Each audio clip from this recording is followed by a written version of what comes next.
Welcome to the Grind and Gratitude Show. I am Danny Stone, also known as Coach Stone. If this is your first time tuning in, thank you so much. If you've been listening over the last 3 or 4 months, we really, really appreciate you. Make sure that you leave a review. Now, every week, I come and I bring you great content. Sometimes I have the great pleasure of bringing you really amazing guests. And this week, guess what? We have a really amazing guest. And let me just tell you a little bit about her before we jump into the conversation. Fenella Bruce is a veteran television producer and writer. She's now at the helm of FKB Media Solutions. She's a media consultant that finds solutions for media problems. Having worked in the field of journalism for over 20 years, Fennella has produced both of Canada's national morning shows, Your Morning and Canada AM. She's been the senior writer or producer at numerous major market television stations, including CTV News Channel, CTV National, CP24, CityTv, Toronto 1, and BET. For 6 years, she's taught media theory at Centennial College. Fennella joined the board in 2018 and became the vice president in 2019 and has been active in fundraising, media exposure, and sponsorship for Dr. Roz's Healing Place. She decided to volunteer her time and skills to the organization because she believes strongly in Dr. Roz's mission and holistic approach towards healing. Fennella has also served on the board of Tropicana Community Services and is a recipient, now I love this, of 2020 100 ABC Women Award. Amazing. Congratulations on that award. And welcome to the show, Fennella. Thank you. You have to tell them what ABC stands for. They might think I just got the alphabet award. ABC is, what was that? The Accomplished Black Canadian Women. Wow, that's awesome. What did that feel like when you got that award?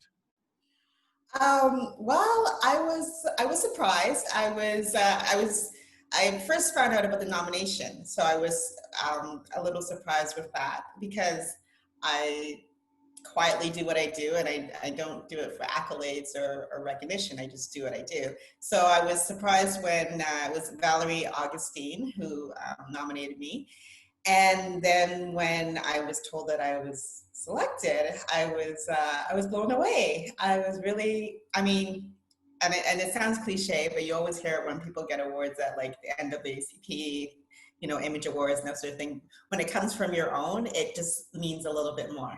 And so because it was a group of Black women, Black elders who, decided that I was worthy of being one of these 100 accomplished Black Canadian women for this year, it really meant a lot to me. That's amazing. And you deserve it. You wouldn't win it if you didn't deserve it. But I know what you mean. I'm the same way when it comes to awards. Thank you. Yeah, that's awesome. So talk a little bit about your 20 years in media as a producer and writer. Like, what was that experience like for you, and how did you get started in media? Okay, so yeah, I started when I was 9. No. I was like, you're looking kind of young. When you said 20 years, I was like, wow, she's young. It's more than 20 years, believe it or not. I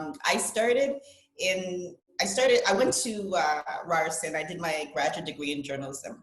And right out the gate, maybe about a year after I had graduated, during that time, I was an entrepreneur.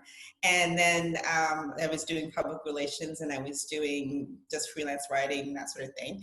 And then I got my first opportunity because I'd been volunteering at CityTv as well. And I got my first writing opportunity working part-time on breakfast television, writing for then host Kevin Frankish, the news. And so, man, it was overwhelming because you have to think about it. I was, my early 20s, kid from Scarborough, and I'm now writing for this major #1 morning show, major network in Toronto. My other writers, four writers, including myself, they were 3 white men, older than me, and my supervisor and producers, they were rotating white men. So this is the environment I was walking into newly graduated and first job and writing for Kevin Frankish about, you know, world affairs and local affairs and all those sort of things. And then to boot, I mean, people see the show that comes on at 6. Well, now it comes on at 5, but at the time it came on at 6. But you have to understand, you have to be there at 4 a.m. That's in a.m. in the morning. Yeah. Wow. Right? Which means you have to get up at 3 a.m. or earlier. And I was living again in Scarborough, so I had to get downtown, right? So the kicker was it was part-time. So I was just going to be working on breakfast television to start. So really I was getting up for 4 hours of work, right? But it was my opportunity. It was my foot in the door.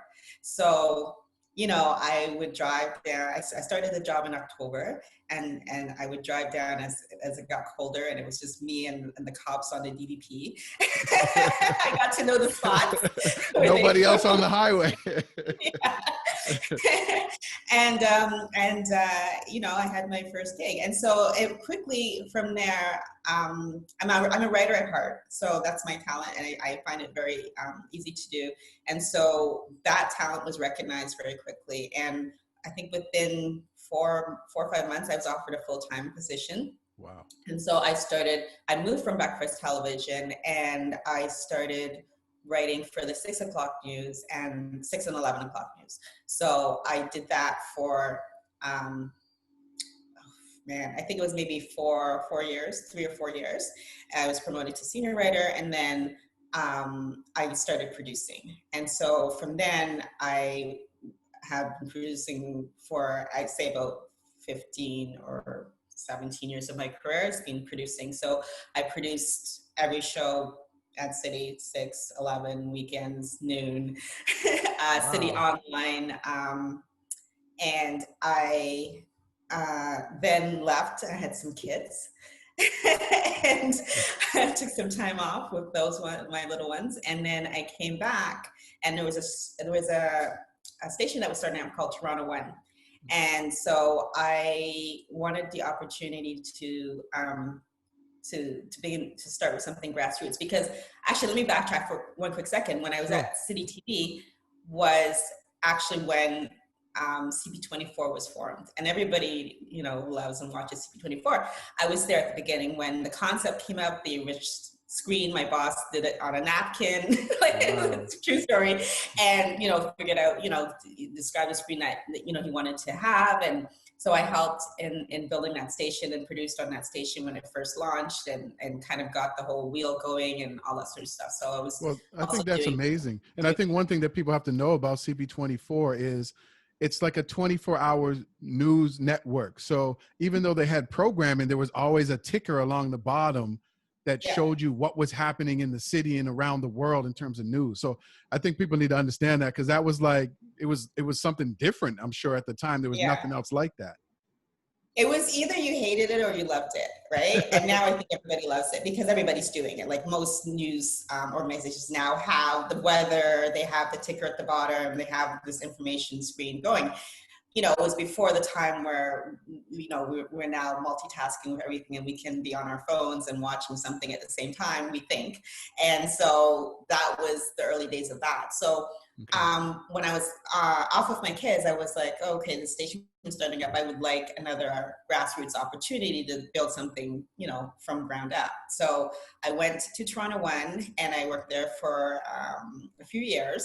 And that station changed into Sun TV, just ownership. They sold the station, and I wasn't really a big fan of Sun TV. It was a little too conservative for me. Okay. And so I decided to go back to City, where I was always welcome. I always say you never burn your bridges. Never. So I went back to City, and I produced.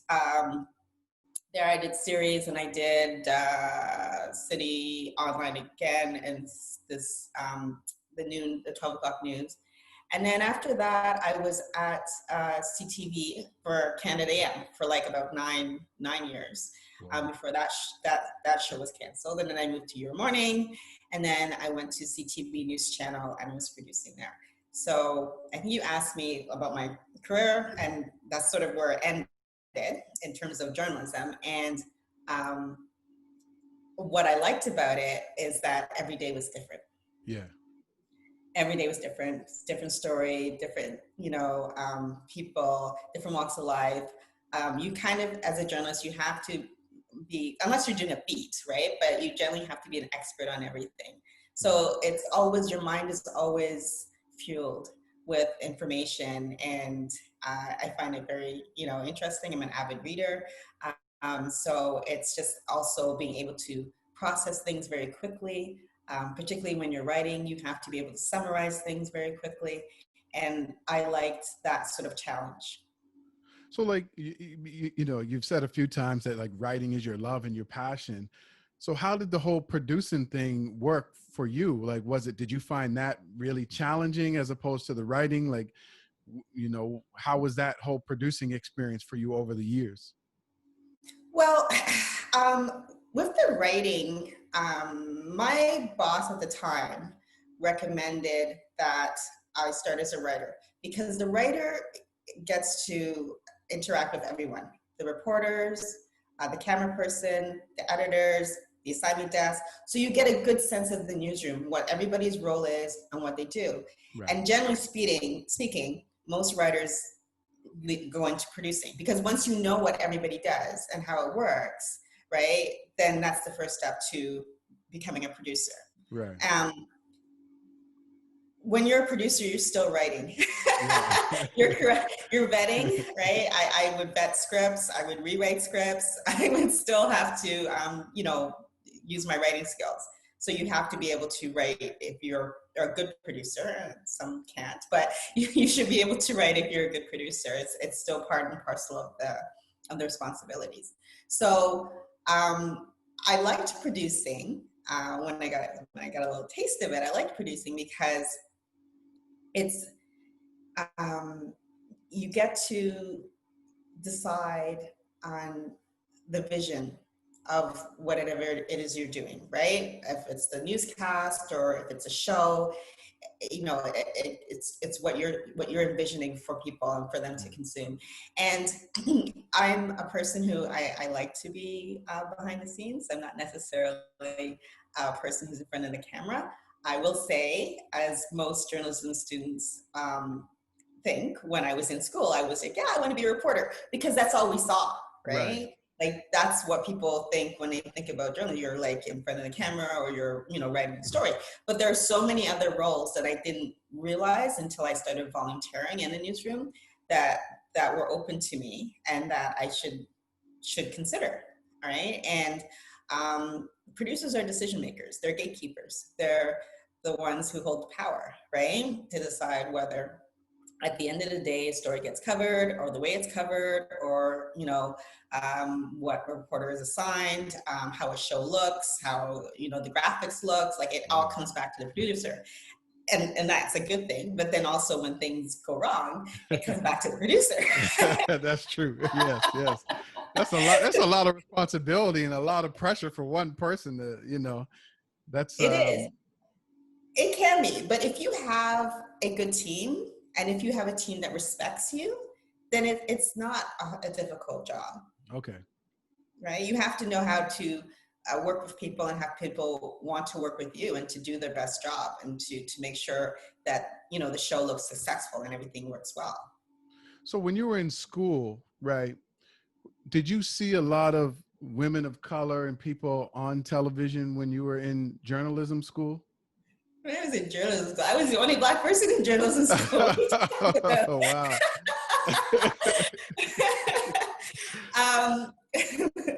So when I decided so I did my BA at U of T, right, in English, and I graduated. And then because at the time, prior to that, I wasn't sure I wanted 100% to go into journalism. So I wanted to keep my options open. And I knew when I was at UT, because I was writing for the school paper, I was running the radio station, that, yeah, I think I want to get into media. So then I looked into programs, right? Because I had actually been accepted to Carleton's journalism program, the 4-year program, undergrad program. And I decided that I was going to just keep my options open. I didn't want to be locked in case it wasn't what I wanted to do. But when I realized that what it was, I decided to look for a graduate program, which is what Ryerson offers, and now it's a master's program. And I applied to it. Now, this program only accepts 60 people. Wow. And 700 people applied. Wow. So it's not an easy program to get into, right? And so when I made the cut, and you had to go through like an interview process, you had to write an essay, you had to do a current events test, your transcripts, your showing that you have like your clippings, your work that you had, when you were in school or wherever, right? So you had to really have a whole package to get in. So when I got in, I was very excited. So, but when I walked in the classroom and it was just me. Did you question it at that time? Were you like, is this the right thing for me? Or did you just keep like, I'll be the only one? What did you think when you walked into class and you were like, I'm the only Black person here? It's growing up in Canada, you get used to that. So it wasn't a shock to my system. I was a little spoiled at U of T because I had a cluster, like I was in the ACSA, the African Caribbean Students Association. So we had a group of, I had a circle of Black people that I hung around. So I wasn't feeling, obviously I was the only one in the lecture halls where there's like 1,000, but I wasn't feeling lonely. I felt that at Ryerson because I literally was the only one. And it reminded me of back to elementary school where that was definitely the case in the school, right? It was myself, my brother, and maybe like 5 other Black kids, right? So it did remind me of that. And I think as you get higher in the education system, you find that. Particularly, I think there's definitely more Black women than Black men, right? So I didn't have a lot of Black role models on television or in the media, but I had a few. One of them was Jojo Chinto, and he was at CityTv at the time, and he was a reporter, the crime reporter, and he actually came to my class at Ryerson, and he spoke. And at the end of his discussion, he said, I'm doing this series on crime. I can't remember what the topic was, but it was a series. Let me know what you guys think about it, right? So anybody who came to speak, because I was in a classroom of kids who had connections. Yeah. Right? I didn't have any connections, right? My parents weren't, in, professional society like that, right? So my mother's a nurse, my dad worked for CN Rail. That was, my big connections, right? I could get you thermometers and stuff. So excuse me. So anybody who came to the class, I would try and, see if I could, follow up with them or connect with them in some way or shadow them in any way, because I knew I had to get my foot in the door somehow once school finished, because I wouldn't have the luxury of saying, hey, can I intern at, my dad's friend's, station or whatever. That wasn't for me. So when Jojo came and I saw someone who looked like me, right, I was like, okay, this could be, an opportunity. So when he made that challenge to the class, of course I watched his series, and I remember this because I did it from school, and this will tell you, I'll be dating myself. I went to the payphone. For those who don't know, a payphone is a phone that's just outside on the side of the road, and you put in a nickel or a quarter and you make a phone call. And you know what's so funny about that? I was driving by a Walmart the other day, and I saw a payphone. I saw somebody on the payphone, and I thought, this is crazy. Right? So yeah, I went to the payphone and I called him. I was nervous. I called him and I told him I watched it, and then this is what I thought. I don't remember what I told him. And then he invited me to come down to shadow him at the station. Come out, see what it's like to put together stories. I was like, of course, right? So I went out with him. It was myself and this other wannabe reporter, Patrick Reynolds, who actually ended up working at CityTv for some time and then City Line as a videographer.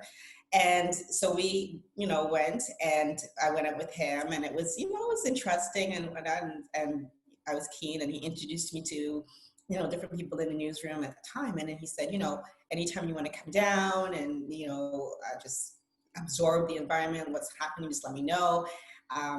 If you want to help me with any of my series, like, time coding tapes or whatever, he's one of the best advice he gave to me is that you want to be in the space so people see you, right? So when an opportunity comes up, they think about you. And you don't have to be doing a gazillion things, but you need to be in the same sort of room, right?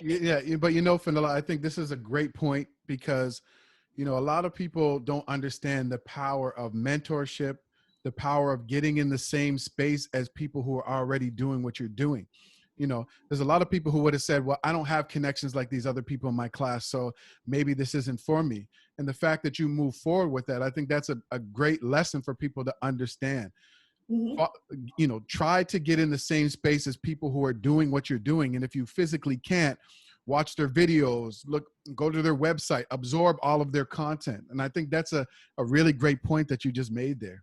No, and definitely. And I can tell you, there was times I was like, okay, I'm just sitting here doing nothing, wasting my time, or I could be out with my friends, hanging out or whatnot. I mean, it's a cliche, but you got to keep your eye on the prize, right? So the long game. So even though I might have felt at times like, okay, what am I doing here? Or these people are looking at me like, why is she always hanging around? Or this girl doesn't have a house to go to. Is she homeless? She seems to always be here, right? I was like, this is my, my chance to get a job, right? So I was going to be in there. I was going to practice writing. I was going to give it to other people to say, hey, you got a sec to just look over my stuff. No pressure when you get a chance, so I can get feedback so they can see my skills, right? And see what I'm doing. And, I'm not afraid to speak to people, right? I'm not afraid to, put myself out there and take feedback, and I want to learn. So all of those things you're showing them, and it's not about a paycheck, right? It's about laying down that, foundation for opportunity, right? So I didn't go in thinking I was going to be a producer. And it wasn't until that sort of being in that environment and seeing those different jobs, and then, seeing, and at the time, like I was the first Black female producer at CityTv. That's amazing. And probably, I'm going to date myself again, maybe in the city, for a major market newspaper, television station at the time, right? I didn't really know anybody else who was producing. There was people on camera. And so to your question, was there anybody I saw? There was people that I reached out to. Therese Sayers, she was a reporter at Global. I went and I reached out to her and went and talked to her about, getting into the business. Noelle Richardson, she was at CTV. She was an anchor. She was at CBC. She was an anchor at CBC, and I went and I spoke with her to get some advice about getting into the business. So there was it was a sprinkling. I wouldn't say it was a whole lot, because I could just name them probably on one hand. Right. But and JoJo, of course. But there was a few that I reached out to. Ron Fanfare at Share. He helped me when I didn't have.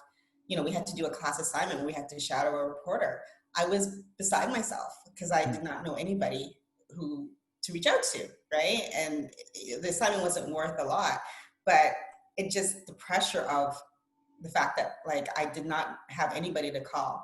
And Ron is actually, my background is Guyanese, he's Guyanese, he's a family friend, and my mother who saw me stressed was like, let me call Ron and see whatever. And so he was very gracious with his time, and he helped me out, right? So those things you definitely don't forget, but especially when there are so few, right?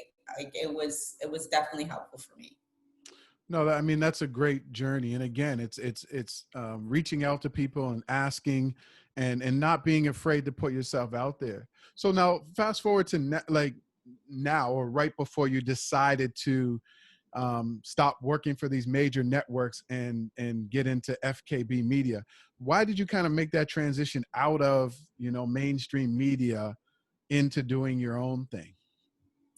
Well, I I told you when I finished school, I was doing my own sort of business, right? And I think at the core of it, I've always been an entrepreneur, right? Life gets in the way. You know, I had children, I had a mortgage, I had, you know, soccer practice, responsibilities. So I had to focus on those things, right? And you know, the jobs at the TV stations paid the bills. The schedule worked more or less for my life at that time, right? And so when I was at CTV News Channel by that time, which was my last stop, my children were adults. So Wow. I started to feel the freedom of not having to rush home and take them somewhere. They're both driving at that point, right? Rush home, take them somewhere, or, you know, have to be there because, you know, they have to be supervised. And so they were needing me less and less in that capacity. And I started to think about, you know, is this where I want to continue to be? Mm-hmm. And what are the opportunities for me? I had reached the highest position in terms of producing. Did I want to go into a more senior management role? Is that something I wanted? Not really. If you think producing is a lot of stress, try being an executive producer, try being Wow. a management producer. Then you have real stress because you have a lot of other pressures on you. And I was like, I don't really want to go into my, you know, older age feeling, you know, that kind of pressure in life, right? I felt that prior to, with, you know, like I said, children and work and balancing all of those sort of things. And so that was one aspect. Like I wasn't necessarily feeling challenged anymore. I could do my job very easily with like a quarter of my brain, not even half, right? Okay. So it was something that was like, you know, it wasn't challenging me anymore, right? And so I started to think about what it is that I really wanted to do or had always wanted to do. And in that time period as well, there not even that time period, over the years, there have always been people, particularly from the Black community, who don't know how to access media that would come to me and ask me, right? You know, how do I get my story told, or how do I get, you know, attention to this or that or whatever, and I would, you know, guide them with those things, right? And towards the end, when I was at CTV, I started doing some stuff for people, for PR-wise, right? And I was like, you know, I could actually see myself expanding with all of my sort of different skill sets and having my own sort of business and, you know, seeing how that worked. And the thing was, just like with CityTv, my boss at the time, Liz Travers, she's very, very, I mean, she's one of my, no, she's the best boss that I've ever had, very encouraging to me. And, you know, we had a discussion and she was like, you know that you can always come back. Like there's always going to be a need for producers. So, you know, if for some reason things don't work out, or if maybe you just need a little cushion, you can always come back and produce on the weekends or produce part-time. And so when she said that to me, it didn't feel as scary, right, financially, right? That, yeah, you're right. Like I do have a skill set that I can always, you know, do some freelance work if you know, things aren't working out or shaky at the beginning, or I can always, you know, go back full time, right? Particularly there, or probably at any other station if I wanted, because of my expertise, right? So then I started feeling, okay, it's not so much, you know, jumping without a net. I felt a little bit safer about making it. So I decided that I was going to start my own business. And I decided that I didn't want to do like public relations. And although a lot of people know me for that, because that I'm like, my PR part of my company is the best PR for me. That's true. And hey, like you just said a whole bunch of things there, but before we even go any further, like I have to let people know that the reason I know you is because you got my wife, Trudy, you know, lots of different media coverage. And, you know, to this day, I mean, she still credits you. She has a regular appearance on a national TV program in Canada, and it's all because of you. And so, you know, I know she thanks you a million times for that, and I do too. And so that's how I know you. So when you said that, yeah, I can understand why you're known for it, because you've gotten so many people this in front of the media, right? Yeah, and that's great. But I also still use my producing skills. I produce live stream events. I produced live stream events for Miami Carnival, Wow. for the 126th Latin Street Festival in New York. I do webinars, which I do for Francis Ann Solomon, called In the Director's Chair. So I use my producing skills still. I use my writing skills. I do a lot of copywriting. I do some ghost writing. I can't say for who, because then it gives away the whole Come on, thing. just give us one. Just tell us one person. No, because their name is on it. So this is ghost writing. I do copy editing. And so I do media sponsorship proposals, because I have a lot of insight in terms of what the media is looking for, what people are looking for in terms of a sponsorship deck and all those sort of things. So I like to tell people, like, it's just all of my sort of skills put into one thing, which is why I call myself a media consultant rather than a publicist, right? And although some people will use it interchangeably for my title, but I'm a media consultant, and my company touches like so many different facets, and so I just kind of made up my business. No, and but Fennella, you said so many things there. You said a lot of things, and a lot of things that people need to grab onto, because, once you had kids, a lot of times people have a dream in the back of their mind and something derails them or kind of sidetracks them, whether it's not always kids. Sometimes it's kids. Sometimes you just get comfortably uncomfortable in the job that you're in or the field you're in. And just lots of life things. And they kind of just leave it alone and they never go back to it. Mm-hmm. But you had the discipline to kind of follow your curiosity. And I think that the other lesson in that is that if you decided to ease into doing something else, you could always go back to doing what you were doing. And I think a lot of people have to understand that. Like, maybe you can't go back to the same company, but you have all of this knowledge and experience that you've been in working in a field for a long time. So you can most likely, in many situations, find another job. And so I think that's important for people to understand, because people think if I just leave and make the leap and it doesn't work, mm-hmm. I can never go back to doing what I was doing. So I think that's important for people to catch that. Definitely. And there's no shame in that. Keeping in mind that you can always get another job. There's no shame in that. There's no shame in going back, right? And what I also motivated me was that if I can do my job as well as I was doing for someone else and make these companies millions of dollars, then I can do that for me. Like, you have to be able to bet on yourself, right? And because they're betting on you, that's why they hired you. So why 100%. Wouldn't you bet on yourself? That's so true. It's, I think it's really like programming, right? Because, oftentimes when we go to school, we're going to school to get a job, right? It's not you're going to school to learn about the amazing skills and attributes and things that you have to offer the world. And so exactly what you said, it's like we get caught up into making this money and solving problems for other people that we don't understand that we can actually do that for ourselves. And so, like, when you made that leap and you decided to kind of put yourself out there, what was going through your mind at that time? Like, yeah, you were saying, yeah, I think I can do this, but like, were you afraid? Were you excited? What was that whole feeling like when you said, I'm finally making the leap into doing my own thing and working for myself? It was a bit of both. I was nervous. But I was excited about it. And I had started, like I said, doing little things while I was still there. So they actually wanted me to stay. And I was like, I'm too busy. I have to go.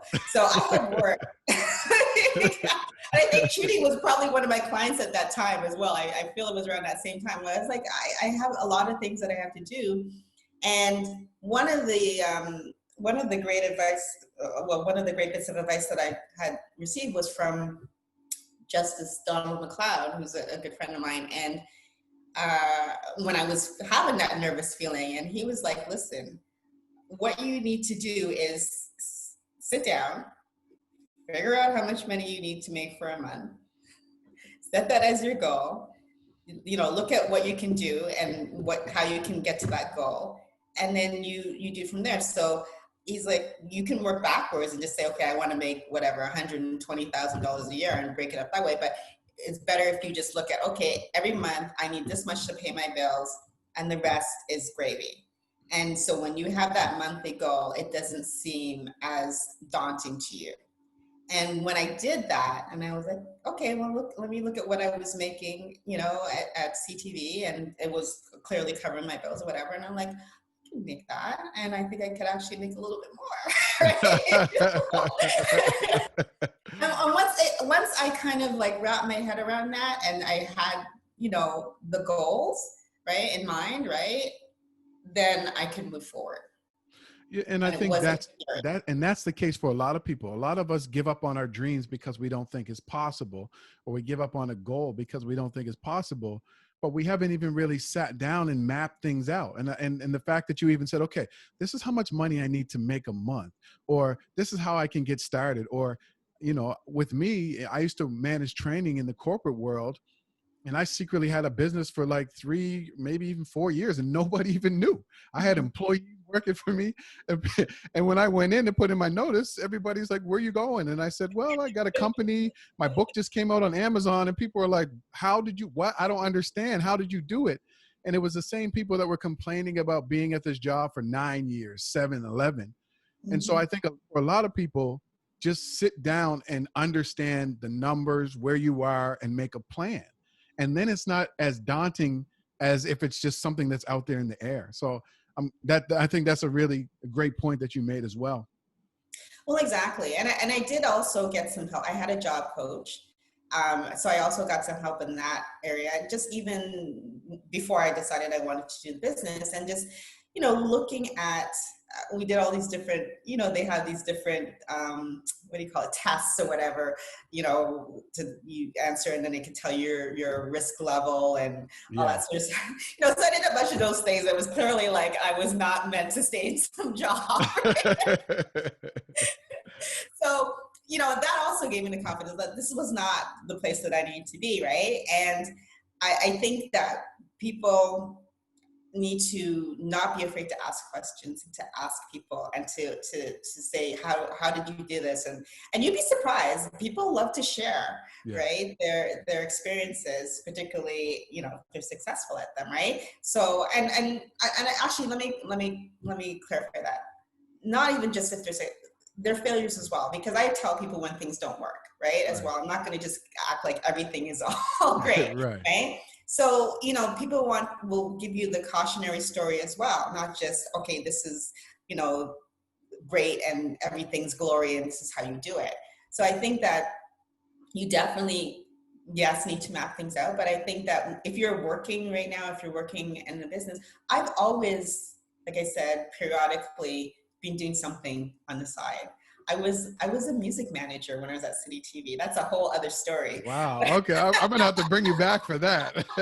Wow. But I managed artists. So I would leave at 11:30 and go and hand out flyers and go to the club. And like I was always doing something else, and that was pre-kids, right? I was always doing something else on the side. Well, and again, I think it's important for people to understand, because we're taught that we should just do one thing. Right? What do you want to be when you grow up? It's a difficult question for, when you're a kid, you dream big, everything. When you're 16, you become more realistic because of school. Well, I don't know. 18, I don't know. 40, I don't know. You just get caught up in this thing. And it's like, and if you do know, it can only be one thing. And I like the fact that, like, we have so many interests and passions. Why does it have to be one thing? Why can't you do 2 or 3 different things? If they all make you happy, and you can make money, or not even make money. Sometimes you can just do something just for the love of it. Why not? And the fact that you did all these things, I think that says a lot about who you are as a person. And I don't think you were meant to be an employee. Absolutely not. Good employee, but yes, not into. I just couldn't see myself going into my retirement. Like and I looked at people who had been there for like 30 years and all that sort of stuff. And I was like, I just can't see myself. you do the vision thing. I just couldn't see myself continuing this routine for the next 10 years. I had to, and the other thing is that I wanted to take this leap. I didn't want to have regrets, right? I wanted to take this leap and do this and give it a shot while I was still, young enough to, and had my faculties about me and my skills and my contacts and all of those sort of things. And if it was either do it now or don't do it at all. So let me ask you, when you decided to make that leap, were there people in your life that were trying to talk you out of it and trying to say that might not be a smart decision? Because, I mean, being a producer, it was a pretty high level position that you had within the media. So did you have people trying to talk you out of it or hold you back, or who were hating on you for making that decision, or no? There was a couple who questioned it, right? Or definitely felt like, oh, you should, still keep your job before, and make sure you have like a full company running, I guess, before leaving. Definitely, I got a bit of that. For the most part, people were supportive. My parents were supportive, although my father still doesn't know what I do. But get it. I'm the same. My mom's like, okay, you got a what? You do what? He's like, okay, I don't really understand it, but if you say so. But so there. I would say though, the people that were maybe the naysayers, I hope that it was more out of concern than haterade, right? That I think it was, there might have been this like concern for me because, I'm a single mother. And so there might have been concern about like, are you going to be able to, survive, right? But other than that, no, I don't think there wasn't anybody who was like, for the most part, I've had like the greatest support from so many people. It's overwhelming, actually. I mean, that's great. I mean, yeah. So like for you, we touched on, like you said, we all have to overcome challenges in our life and our business. What's a big challenge that you've had to overcome in your business? What's something that you really had to, a challenge or a struggle that you had to kind of overcome in the business? Realizing that I can't do everything. Yeah. I came to that realization a couple of months ago because I just was like, I just had a lot of work and I was doing everything. And a friend of mine was like, you need to get help.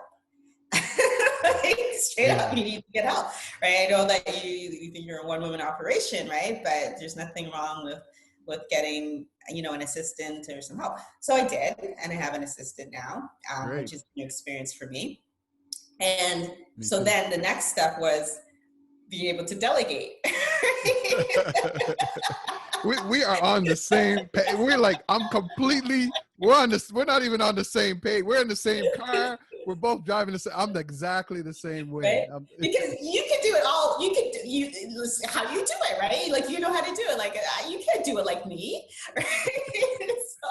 So there's that, right? And so it's a process, and I'm learning it, and I know, and it depends on the person as well, right? The young woman that I have worked with me, she's quite good, and she is a person who, if she doesn't know how to do something, or she does something incorrect, if you correct her, she's on point. So the learning curve is very, very short. So so I'm fine with people making mistakes. What I'm not fine with is repetitive mistakes, right? Yeah. And so it's a process for me as well to like explain things clearly, to make sure that it's done properly, and if it's not, to see, so that's all like that process, I guess, of being a boss in that, and in that way, like an employer boss. I was like, oh, I guess I'm like the boss now. You're a boss. You've been a boss. I mean, you bossed up and won, winning awards and getting a lot of people in the media. So you've been a boss, but now you're another type of boss. Yeah. And, someone's like submitting a voice to be paid. I'm like, oh, I'm paying someone like I'm in charge. So it was adjusting to that. definitely for me, because for the first like couple years, I just did everything, right? So it's just learning how to delegate. I have another writer that I've just recently brought on board. That's been a little tough for me because I'm a writer, right? To let that sort of go. And so that's been baby steps in terms of in bringing him on board and trusting him to, you know, to write things how I would like them written. So Yeah, I that's think a struggle for me, definitely. yeah, it's hard to let go of things that are your baby. You know, even Tyler Perry said that. I don't know what show he was talking about. He had a writing team for a show or a movie, and it didn't really work out. And since then, he just decided he's going to write everything. And, you know, trust is a big factor. And I think, I think, even he said he has to realize that he has to get back to finding good people to work with. But when it's your baby, it's like, this is my thing. And it's difficult for me to Mhm. let it go or to get help or, so I can definitely understand that for sure. Totally. But I think, you know, if you find, like, again, the right people and you train them properly, you know, it can relieve a lot for you, right? And you can focus on bigger things. And it's good for the other person. Like Marisa, my assistant, it's like, you know, I want to learn, right? And this is like hands-on learning from an expert like that I couldn't get elsewhere, Hmm. right? So when you can do that as well, it can be rewarding for you too. Yeah. So you talked about when you first started the lack of sort of diversity in the media, especially behind the camera. Do you see a difference today, like in terms of Canadian media? Do you see more diversity in various roles other than just in front of the camera? Do you see any difference now, like, in 2020? I see some, but certainly not where it should be. Um, there's still newsrooms that don't have, you know, Black writers or producers. We saw a lot of that coming out with the Black Lives Matter movement, a lot of stories coming out about treatment, unfair payment, right? Mm. When you're not part of that inner circle and you're trying to get in, you will, just like I did, you will take any opportunity. So you're thinking, oh, this is great, you know, whatever couple $100 they're giving you, whereas actually it should be $1,000, Right. right? So, but you don't know that because you're not part of that inner circle to know that, right? So there's a lot of that stuff going on. And I think also, and this is just in general, like society wise, right? We have this sort of thing where you don't talk about pay, you don't talk about money. So people don't know, right? What Right. they should be asking or what they should be negotiating. And so there's a lot of that happens. And I think, um, you know, racialized communities bear the brunt of that, right? Because they aren't on that, in those circles to know what they should be getting. But definitely, I think that there's room for improvement in the Canadian media landscape.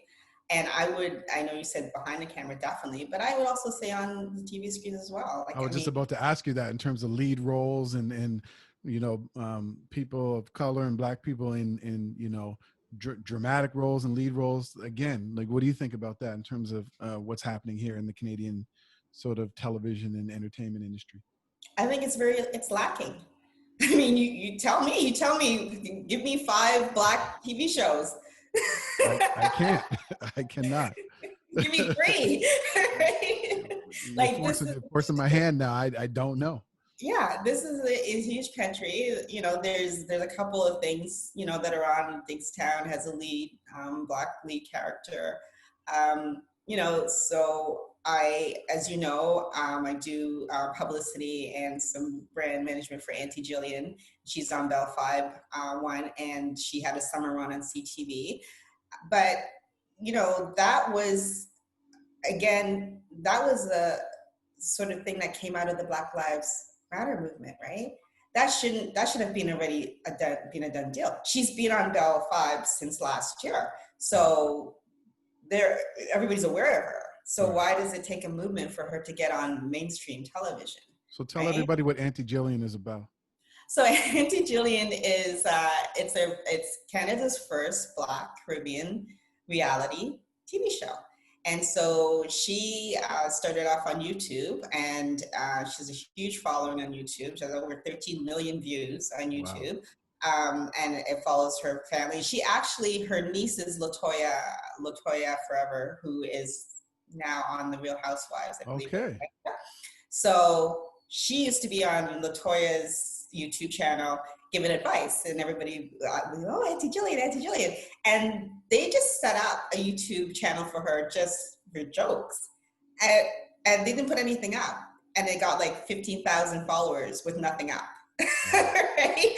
And so she was like, I think I need to do this channel, right? And so she started it, and it's focusing on her family now and her kids and their experiences and the kind of clash between Caribbean parents and Canadian kids and millennials and Zoomers and boomers and all that kind of stuff. So it's quite entertaining, but it crosses beyond color. Like, I've been out with Jillian, and I've seen like old white women who are like, Auntie Jillian, I love your show. Like, she's up at the cottage and people recognize her, and they can relate to it because it's just about family. Yeah. It's about, everybody has family. Right. It's about kids, right? And it's about that experience and that generational thing. And so the show, I think, is very relatable to people beyond, skin color and beyond culture. And I'm sort of, questioning or wondering why it doesn't get the same sort of,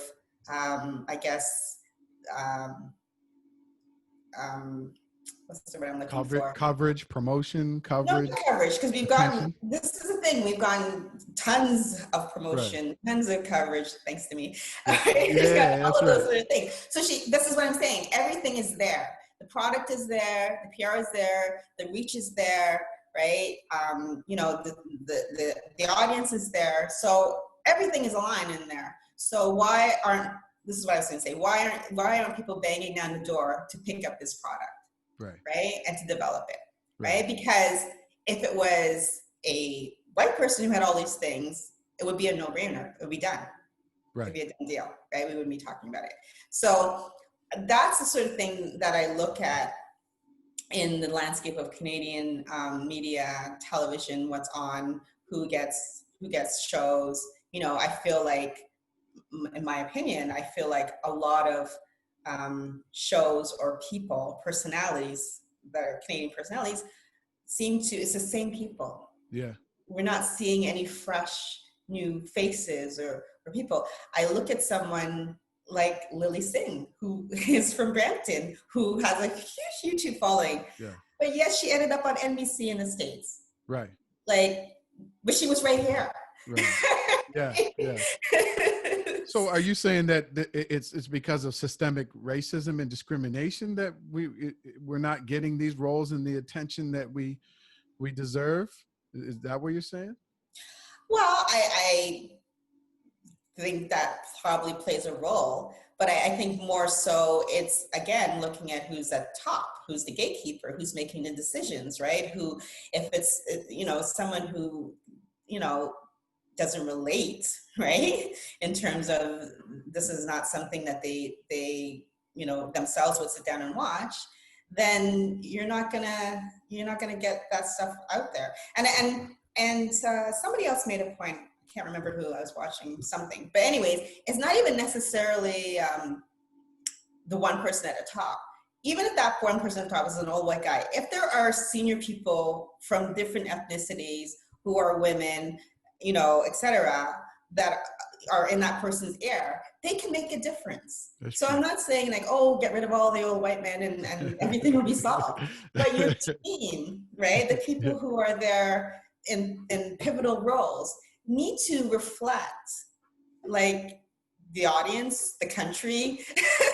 That's true. So, right? Like so that you're having those other opinions. If everybody's monolithic, if everybody looks the same, then you're not going to get anything different. You're going to get the same stuff. And that's what you're getting on Canadian television, like year after year. It's the same stuff. And they'll sprinkle in something for a minute, right? And the issue is that they can only have one, right? Right. Like they have like Kim's Convenience. Okay, so we have the Asian show, we have that done. We can't have two. Right, right. Because we got one. Okay, but why can't you have two? Why can't you have three? Why can't you have five? God Why does it forbid, have God to be just forbid one? God forbid the most diverse city in the world has more than, two ethnic type shows on TV at the same time, right? Right. And so that seems to be the thinking, like, well, we've already got that, or if we have a panel, like we have to have like one of each. Well, why can't we have 4 Black people on a panel and Right. it not be about Black issues? That is just a panel of 4 Black people with their expertise, right? For some reason, there's this resistance to doing that. It always has to be like, okay, if we're going to have 4 Black people, they're going to be talking about race, or they're going to be talking about, culture, Right. or Black Lives Right. Matters, or whatever. It can't be, oh, there's this economics panel on CBC, and they happen to be 4 Black people from the university, from, some political background or some newspaper. When has that ever happened? But you can have 4 white people doing that, and nobody blinks an eye. I agree with you. And I think it's, like you said, it's all about the gatekeepers and the people who are at the top. And that's what people don't understand about privilege, right? Like when you don't have to think about that, it's a privilege, right? We are, like you said, if we were to see 4 Black people on a panel, we would assume that it has something to do with police brutality, Black Lives Matter, something around Black issues. But why can't it just be a bunch of experts who just know what they're talking about? Exactly. I would challenge anybody to send me like a screen grab of that conversation where we're just talking about, I don't know, whatever, Trump, and it has nothing to do with race. Right. Like, there's just 4 Black political experts. Well, Canada, pay attention. We need to see some more Black people on TV and some more people of ethnic backgrounds other than just one show. We need some more people in the producer room. We need some more people, at the higher levels of organizations. And I've seen this too. I mean, I used to work in big organizations and, financial companies and so on. And it's the same thing. People can easily rhyme off, yes, we have this many Black people, we have this many Asians, this many Indians, this many, people from the Latino community, because you have to. That makes up the population. But when you ask where do they lie within the organization, that ceiling is very low. It's never at a higher level within the organization.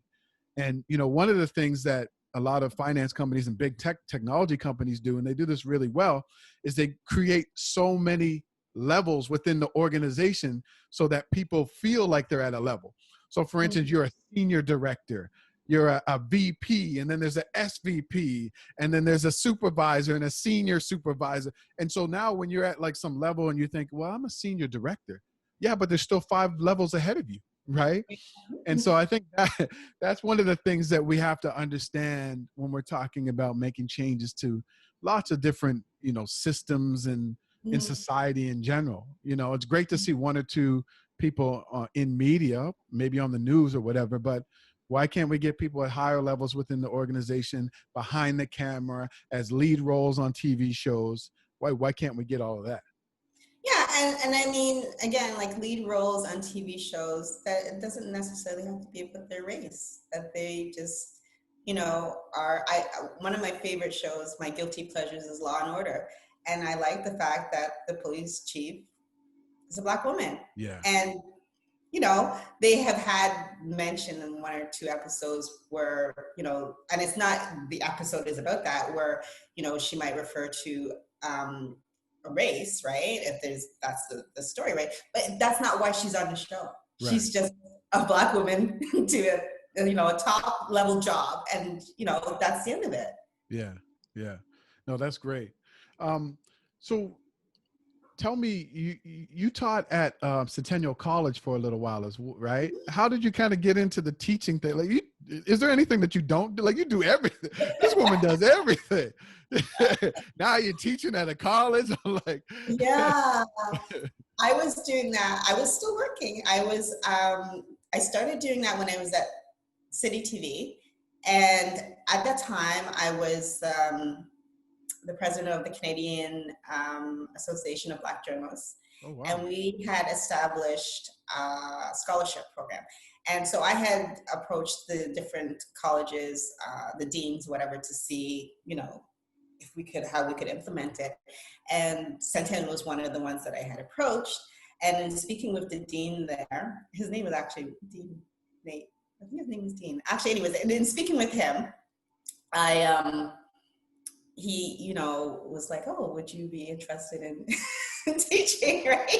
And I was like, I never really thought about it. So he put me in touch with his the director for broadcast and journalism, Sheldon Reisler, and we had a discussion. I was like, "But I'm working full time and I have 2 kids, and how am I gonna when am I gonna teach?" And he's like, "We can program it around your schedule and Wow. what works for you." And so I was working at that time from I think my shift was 8 to 4, right? And so I asked the city if I skipped my lunch on my teaching days, and so I could leave at 3:30, and I could make it to the college in half an hour because it was close to the station. The class would start at 4, and it was a 3-hour class, so I teach from 4 to 7. And I don't even remember what I Wow. did for childcare, but I arranged something with childcare. And but it was only, at first, it started off with just 1 day a week, I think, something like Right. that.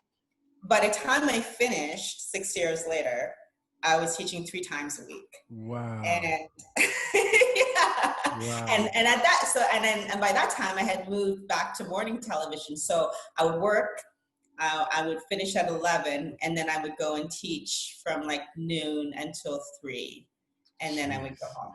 So was working literally from 3 a.m. to 3 in the afternoon. That is unbelievable. I think that it's all about your work ethic and being open, right? Like that's the thing. Because sometimes we make up our mind to do something, but you were just open to the opportunity. And it was the same. Like I was teaching at George Brown College for 3 years while I was running my business as well. And again, it was this crazy schedule, and people are like, "Well, why are you teaching when you're speaking and coaching and all that stuff?" And I'm like, "Well, why not?" I enjoyed it. I loved connecting with the students, and so I just did it, and because I was just open to new experiences, right? And so I love the fact that you were teaching as well. Well, totally. I mean, two things. One, what you're saying is connecting with the students, right? That definitely was something that I thoroughly enjoyed, and we both agree mentorship is so important. And there's students, I 2 in particular that I still am in contact with. So I liked working with young people. They keep me young. My Yeah. kids keep me young, right? That energy. And so that was one of the reasons. But the other reason that I decided to do it was because I wanted to also, well, actually 2 reasons. I wanted to have a fallback, right? Because at that point, I wasn't sure, again, I was thinking, okay, if I want to do, producing for the rest of my life. So Right. maybe I could go to teaching after this. This would be a good way to get some experience. And I can say, if something comes up, I have this experience, teaching, excuse me, at a college, right? So that was one of the reasons that I did it as a sort of backup plan for, future use, which I can still use as well. And, I just felt it also rounded me out professionally, right? Because, I wasn't, and I knew a lot of other people in my field in journalism that also taught, right? When I was in journalism school, some of my teachers were working at the Toronto Star, working at CBC. So I was like, okay, well, this is this thing that you're supposed to do, right? Right. Right. And if someone asks you, then this is actually quite impressive, You're a so, faculty member. so yeah, that's why I decided to do it. And the only reason I stopped was that it was just getting to be a lot. It was a long day. Same And with me. then the classes just got bigger. And I think by the end of it, one of my classes was 40 or 50 kids. And Yeah. just between that and, as you know, the marking and all that sort of stuff, I was like, okay, Something's got to give. Yeah, same with me. It just kind of started ballooning, 50, 60 students, marking, grading, still trying to run my business. It just ended up being a lot. So yeah, I agree. I definitely agree with you there. So I got a couple more questions for you. Um, One thing, and I know a lot of people want to know this, what advice would you give to somebody who's trying to get some media attention? What are a couple tips that you would give somebody right now who's like, I really want to get on TV or radio, newspaper or podcast? What advice would you give somebody right now? Well, my number one thing that I tell people is to make sure that your package is right. And so what I typically find, and I think I've sort of almost incorporated this in my business as well, as I do like this website forensics. Okay, now she's a CSI. Now she okay, now she does everything. I told you guys she does everything. I don't know if I just coined a new term, but I do a website forensics, and I go through your website, and 7 times out of 10, it's not very good, right? And so I tell people, like, make sure that your website is first of all, there's no spelling mistakes, right? And that it's reflective of what you're doing, it's up to date, that the content is good, that it's easy to navigate, and it shows what you want to do. So if you want to position yourself like you as a speaker, then you need to have some samples of you speaking on your website. Right? That's true. So, and I can tell you that what producers and chase producers and writers do is the first thing people do is Google you. It's the easiest thing to do. So if they Google you and they come up your website and your stuff isn't together, right away, you're probably not going to get called for whatever it is that you want, right? Because it doesn't look like you're ready. You're not prime time ready. So I always tell people, make sure that your website is on point, make sure that your social media, is reflective. It's not, I discourage business people from making their social media personal, right? If you want people to take you seriously, you shouldn't be having yourself in, bikini shots or different things on your stuff. That's open to everybody to see, right? Like you want to separate that, and you can do that. You can have a personal IG account and you have a business IG account, and you make that one just available to certain people, right?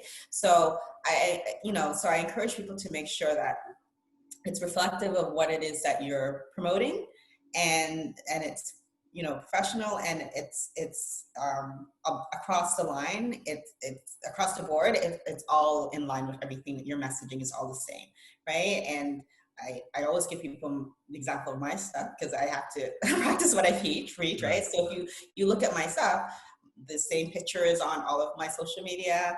The handle is very simple. That's the other thing I tell people. Don't get cutesy with your handle, and don't make it like nobody can understand or nobody can find you when they do a search, right? Because that doesn't make any sense, right? So whatever your business is, mine is FKB Media.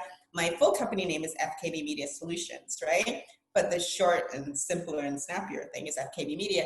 And that's what my handle is across the board, right? So when you look me up, this is a person, this is the same picture, the blue and white, right? So there's no like, oh, I don't know if I have the right person. And believe me, it happens. I have a client, his name is Parth Patel, and I didn't even realize, and this happened, true story, this happened, right? There are a lot of Parth Patels. It's a common Indian name. Right. I pitched him to a publication, Desi News, and then she wrote me back and she said, oh, we already did a whole thing on him, right? A whole profile on him, right? And so I said to Parth, you didn't tell me they did something on you. He's like, you didn't. And I said to her, can you send me the link of the story? And when she sent me, it was a totally different guy. Right. So, so you may think you're the only one, right? But I'm definitely not the only Danny Stone. And I'm glad you said that, because I go by, I am Danny Stone everywhere. My website, all of my social medias, LinkedIn, Instagram, Facebook, everything.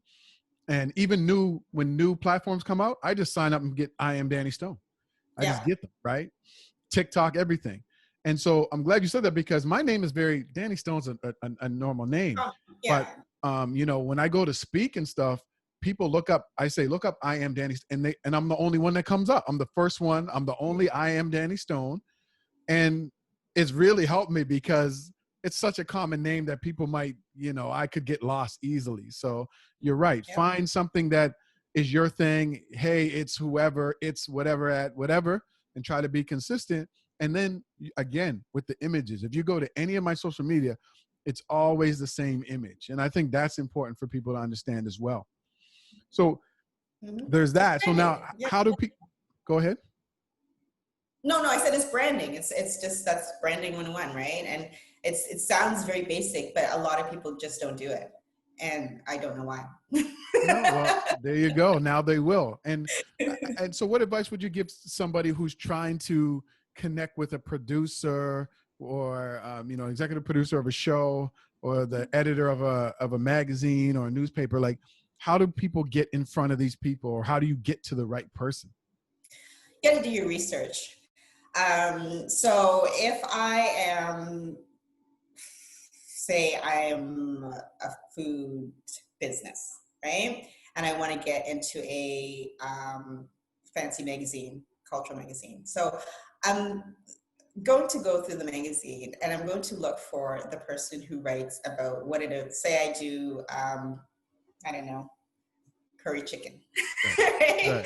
My specialty is curry chicken. So I'm going to go and look through the person maybe who does cultural foods or who does,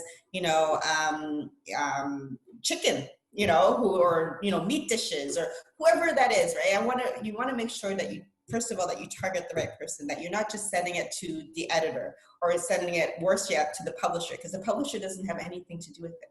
Trust me, they're the money person, right? So you want to make sure you're targeting the right person. And then you want to send what's called a pitch, right? So you want to basically sell yourself as to why your story, your experience, whatever it is, would be interesting to their readers, right? And you have to be careful because sometimes you'll just get shuttled off to advertising and as in just pay for an ad, right? So there has to be something distinctive about you that makes them say, hey, this is something, like I could say, hey, like I am, leading this new trend in organic curry chicken, right?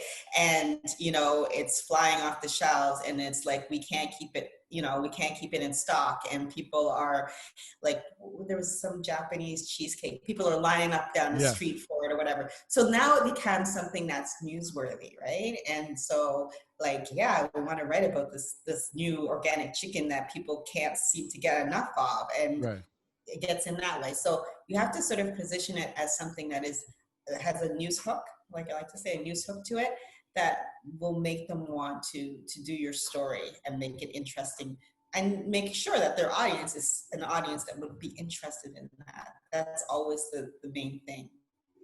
No, that's good. No, that's really good. I think that's going to be helpful. And the other thing one other thing that I would say is, and again, this comes back to making sure that your package is right. I want to make sure that I have high-res photos of my curry chicken. I want to make sure that I have a good headshot of myself, right? High-res. I want to make sure that I have video of people lined up for my curry chicken. Like, the easier you can make it for the reporter or the producer to see your story visually, the easier it will be for you to get your story in. The more work, and I'm not trying to say that they're lazy, right? But I'm just saying, the more work that they have to do to sort of wrap their head around something that maybe they weren't thinking of, it just becomes tedious for them, right? But the more you can serve it up like, hey, and I have some great video of all the lineups, or I have some great product photos, or I have,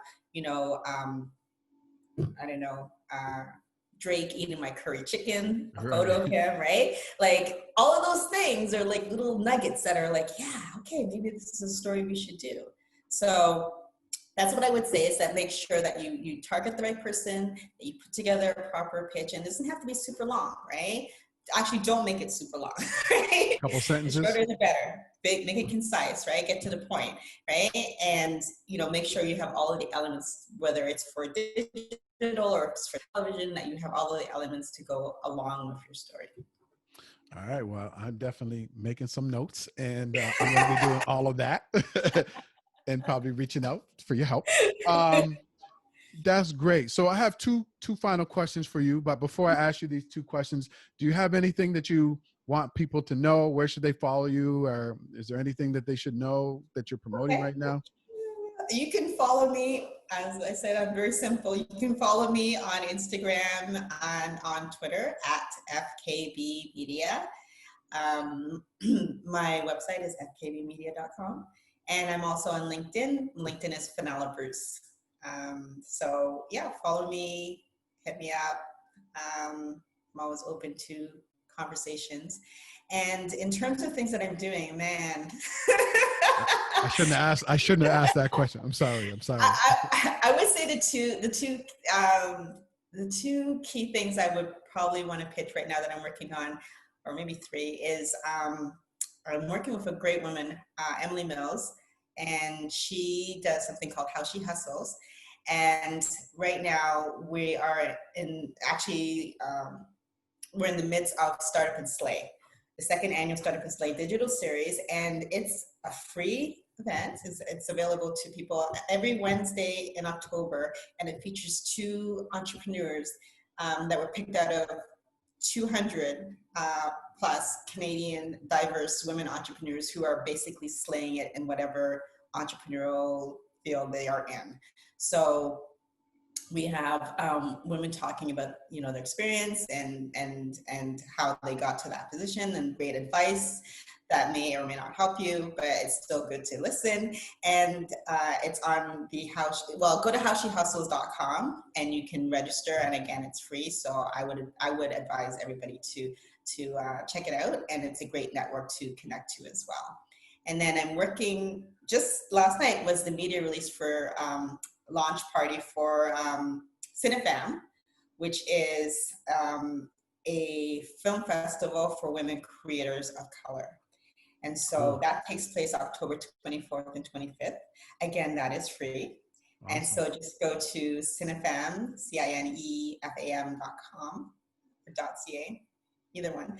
And I believe it's .ca. And you can register for the films, and there's like great short films, and there's a feature film on the 25th that people should check out. So those are the two main ones that I'm doing now, but I'm also getting ready for Miami Carnival again. They're doing a live stream, and I'm doing stuff still with Auntie Jillian, and I have another client, Moisey Fine Jewelry. I think you probably saw Colleen Montague. She was on the cover of Canadian Jeweler magazine, and that's she's the first Black woman to be on the cover in the magazine. Wow.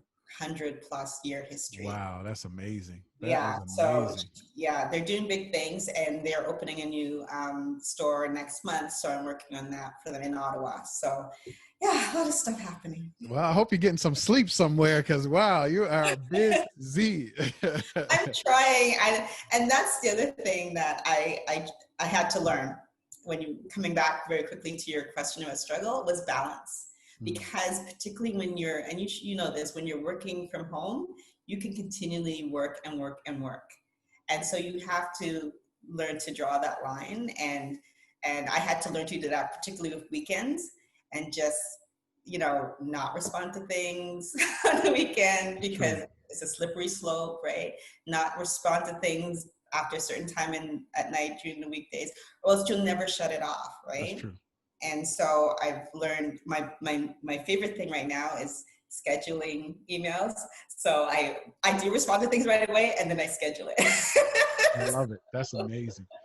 That's awesome. Well, let me ask you the two questions I ask everybody before we wrap up here. What does it mean for you to grind and hustle? What does that mean to you?